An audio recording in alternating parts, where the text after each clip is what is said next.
코로나19로 내수를 살리고 경기를 부양하기 위해서 정부가 긴급 재난지원금을 주겠다라고 했지만 이 발표 이후에도 여기저기서 허점이 발견되면서 불만이 커지고 있습니다.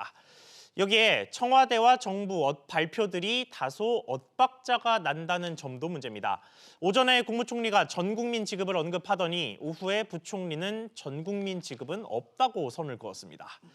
아침 저녁으로 바뀌는 정부의 입장에 혼란만 커지는 상황인데 정교한 대책을 위한 방안은 뭐가 있을지 전문가와 함께 이야기 나눠보겠습니다. 서지용 상명대학교 경영학부 교수 나왔습니다. 교수님 안녕하십니까? 예, 안녕하세요. 네, 먼저 정세균 국무총리 이야기부터 좀 해보죠. 어제 오전 11시에 기자간담회에서 이 긴급재난지원금이 하위 70% 지급에 원칙적으로 찬성을 한다라면서도 장치가 있다면, 그러니까 고소득자에게서 환수가 가능하다면 전 국민 지급도 가능하다 이런 식으로 이야기를 했어요. 그런데 오후 3시에 홍남기 부총리는 하위 70% 지급은 변경이 없고 관련 내용대로 다음 주에 추경을 하겠다 이런 식으로 좀 다른 이야기를 했는데 이 부분 좀 어떻게 보십니까? 예, 일단 그 국무총리, 부총리 발언이 좀 달라가지고요. 어떤 내용이 좀 사실인지 좀 궁금하기도 합니다. 예. 어쨌든 국무총리께서 이제 아침 11시에는 고소득자에 대한 환수 조건을 전제로 해가지고 전 국민 이제 지급하는 거, 긴급 재난지원금 지급하는 거에 대해서 긍정적으로 이제 발표를 하셔가지고 예. 상당수의 국민들이 아마 좀 정책이 바뀌는 게 아닌가 전 그렇게 생각하셨을 국민이 거예요. 되겠다 싶었거든요. 예, 그랬는데 오후에 이제 4차 비상경제회의 이후에 그 홍남기 부총리가 또 원래대로 이렇게 진행하겠다고 그래가지고 조금 의아해하는 분들도 많았던 것 같아요. 그래서 같은 이제 행정부의 어떤 그 관료들이 다른 목소리를 내는 거는 국민들 입장에서 좀 선뜻 이해하기 좀 어려운 부분이 있는데 좀 그 오전 오후에 이렇게 국민 상대로 이제 발표를 하는 데 있어서 좀 의견 조율을 한 다음에 이렇게 하시면 더 국민들 혼란이 생기지 않지 않나 생각이 들고요. 예. 어쨌든 그 홍남기 부총리께서 예정대로 진행을 하면서 2차 추경안을 내주에 이제 국회에 이제 제출하겠다 이렇게 얘기를 하셨는데 예. 어쨌든 정치권에서는 지금 전 국민 그 대상으로 해서 긴급재난지원금을 이제 지원한다고 얘기를 하고 있어요. 근데 지금 그 당차 보게 되면은 2차 추경에서 이제 9조 1천억 원 정도가 예산이 잡혀 있고 그게 그 소득 하위 70%에 대해서 지급하는 비중이 이제 지방 정부에서 한 2조 원, 중앙 정부에서 7조 1천억 원 해가지고 한 9조 1천억이 이제 2차 추경으로 이제 잡혀 있는데 예. 언뜻 봤을 때 그 1인당 지급하는 게 아니라 가구당으로 지급한다고 보면 예산 한 4조 원 정도만 더 있으면은 전 국민 대상으로 지금 개념으로 지급할 수가 있거든요. 예. 그렇다고 그러면은 4조 원 정도가 물론 이제 금액이 클 수도 있겠지만 정부가 그 세출 구조 조정을 통해 가지고 재원을 마련한다고 봤을 때 충분히 전체 가능할 1년 수도 있을 것 같아요. 예산이 500조나 되니까요. 예, 그럼 다음 주에 이제 국회 그 추가 경정 예산 제출하기 전에 어쨌든 조율을 해서 4조 원 정도는 충당하는 방향으로 이렇게 모색을 해서 전 국민 지원하는 게 조금 좋지 않을까 저는 개인적으로 생각이 됩니다.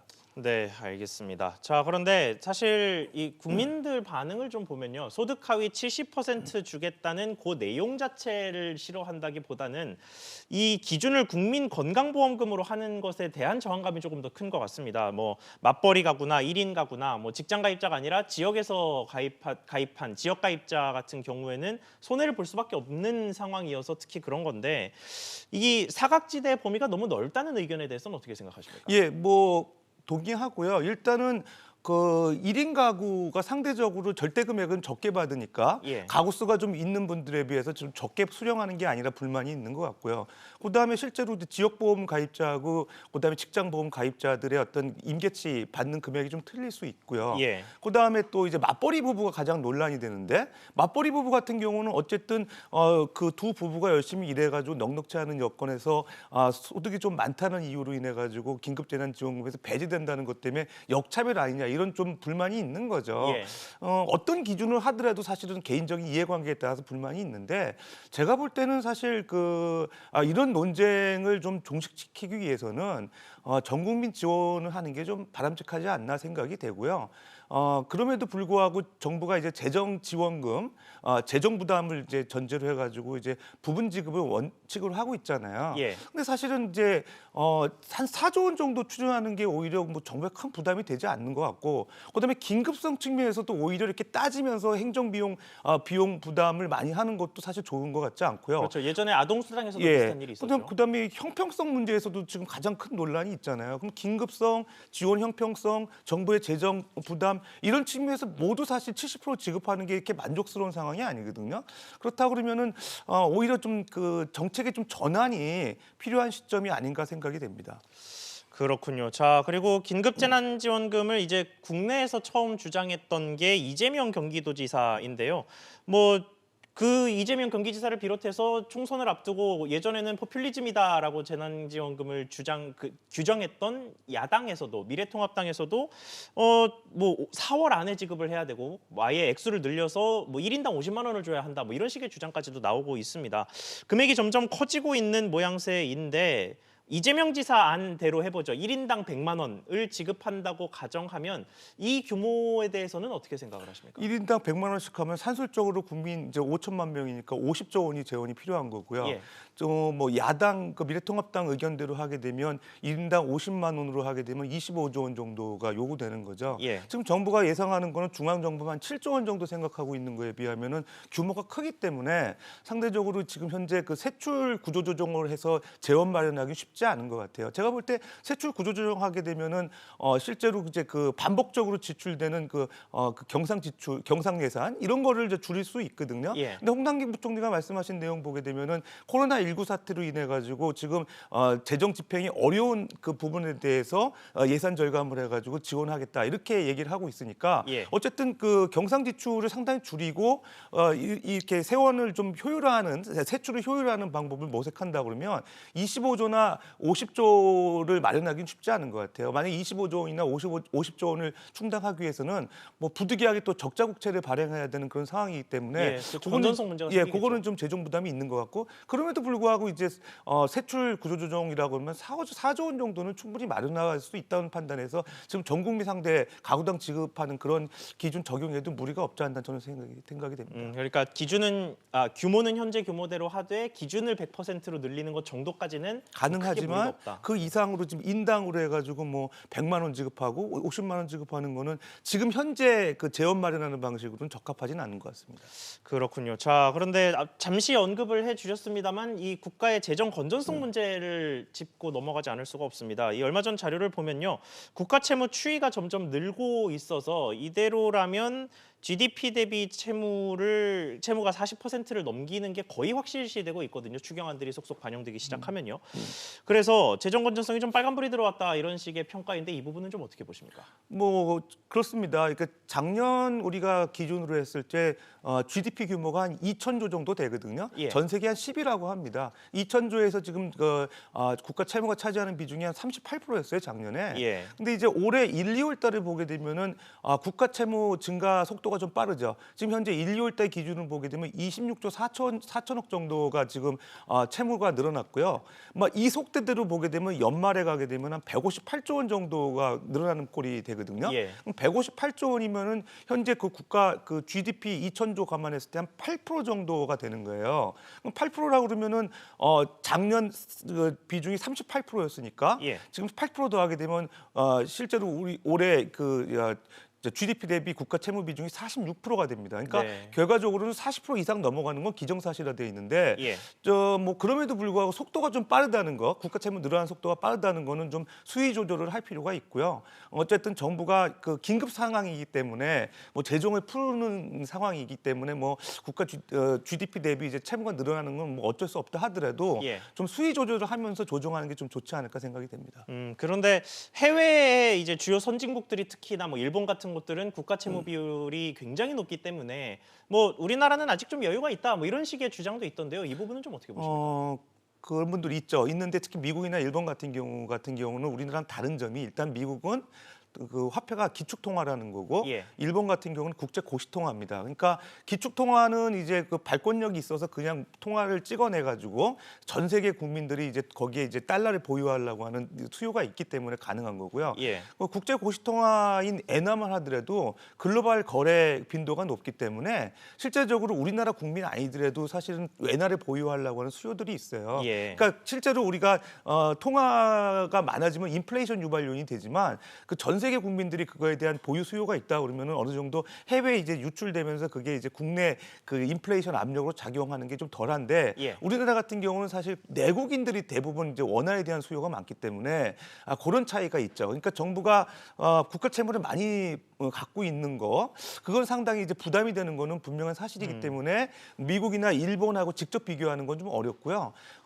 그럼에도 불구하고 이제 OECD 평균 기준으로 우리가 반영을 좀 해야 되고 뭐 제가 볼 때는 뭐 항상 그러면 우리나라가 이제 기축 통화가 아니고 국제 고시 통화가 아니니까 뭐 그런 사정이 있다 이렇게만 얘기할 게 아니라 예. 우리나라의 그 원화의 경쟁력을 좀 제고시키는 것도 중장기적인 플랜일 것 같습니다. 네. 최소한 원화의 국제 고시 통화가 될 수 있게끔 노력을 하면서 전체적으로 우리가 뭐 GDP를 또 늘리게 되면은 전체 국가 채무 비중이 떨어지니까요. 좀 긍정적인 중장기적인 시각도 우리가 좀 그 견지해야 되지 않나 생각이 됩니다. 네, 알겠습니다. 자, 지금까지 한 얘기는 이제 국가의 말하자면 지출에 대한 이야기였는데 이제 수입에 대한 이야기를 좀 해보겠습니다. 바로 세금 얘기인데요. 벌써부터 지난해에도 사실 뭐 세수 결손이 발생했다 뭐 이런 식의 분석이 있었는데 올해 그 1, 2월 달 정도까지만 봐도 세금이 좀 예상보다 덜 거쳤다는 얘기가 들리고 있어요. 예, 어떻게 그렇습니다. 보십니까? 국세 기준으로 봤을 때 그 올해 그 지금 1, 2월 달에 거친 게 이제 46조 8천억 원. 그러니까 전년 동기 대비 봤을 때 2조 4천억 정도가 이제 줄어들었다고 합니다. 예. 근데 이제 뭐 줄어든 내용 이제 언론에서도 지금 나오겠지만은 대체적으로 이제 그 부동산 거래가 이제 활발하게 연초에 이루어지면서 양도소득세는 늘었음에도 불구하고 법인세하고 부가세가 이제 한 2조 원 정도 감소하면서 결론적으로는 세수가 덜 거쳤다 이렇게 얘기를 하는 거죠. 예. 뭐 그 국세가 사실은 좀 줄어들게 되면 정부의 그 재정 그 지출 여력이 감소하게 되고요. 그게 상당히 그 부담이 되는 건 뭐 주지의 사실입니다. 그리고 또 뭐 언론에서 얘기하는 것은 세수 진도율이라 그래가지고 예. 지금 현재 1, 2월 달에 거친 그 이제 세수가 전체 우리가 계획하고 있는 목표치의 한 16.1% 정도에서 전년 동기 대비 한 0.7% 포인트 감소했다고 그러거든요. 예. 그러니까 결과적으로는 지금 그 써야 될 거는 많은데 지금 세수가 잘 안 거치고 있다는 문제죠. 그런 측면에서 결과적으로 그러면은 세금 외에 어떤 뭐 이제 정부가 국채를 더 발행해야 되는 거 아니냐, 그다음에 세출 구조조정을 더 해야 되는 거 아니냐 이런 내용들이 나오고 있는데 어쨌든 정부가 그 세수 덜 거치는 거 갖고 변명만 할 건 아니고요. 어쨌든 긴급 지금 상황이기 때문에 그 이런 예산이 들더라도 효과적으로 또 사용을 잘 하고요. 그다음에 또 항상 이런 상황만 있는 건 아니니까 예. 평상시부터 이제 반복적으로 들어가는 그 경상 지출을 좀 줄이는 좀 노력도 좀 필요하지 않나 생각이 됩니다. 네, 그리고 지금 법인세 이야기를 잠깐 하셨는데 이제 기업들이 그러니까 세금을 잘 못 내고 있는 거를 넘어서 뭐 자금 마련이 참 어렵다는 게 현재 가장 큰 문제인 것 같은데요. 어제 한국은행에서 3월 중 금융시장 동향을 발표했는데 여기서 이제 대출 규모를 나온 거를 좀 보니까 뭐 개인도 뭐 신용대출이 좀 늘기는 했습니다만 기업 대출이 뭐 그야말로 폭발했다라고 표현할 정도로 많이 늘었습니다. 이 부분 좀 어떻게 보고 계십니까? 예, 그 대기업 대출이 지금 한 18조 7천억 정도가 늘어가지고요.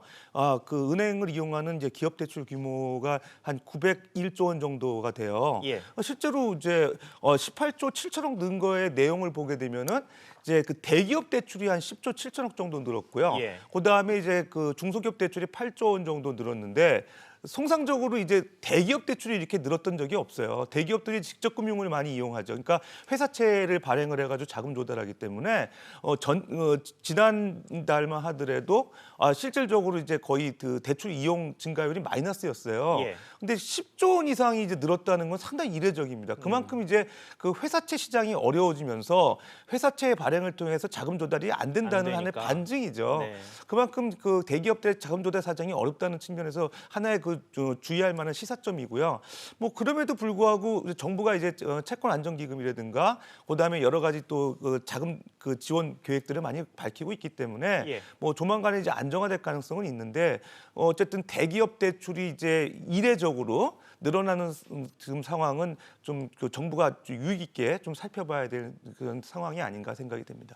네, 그렇군요. 자, 그런데 뭐 워낙 사정이 기업들도 그렇고 개인들도 그렇고 워낙 사정이 어렵다 보니까 사실 정부가 어떤 대책을 내놔도 완벽하게 만족스러운 뭐 이런 상황은 아마 오지 않을 것이고 뭐 재난지원금과 관련해서도 뭐 전 국민에게 다 준다고 하면 또 다른 뭐 아쉬움이나 논란 같들이 생겨나겠죠.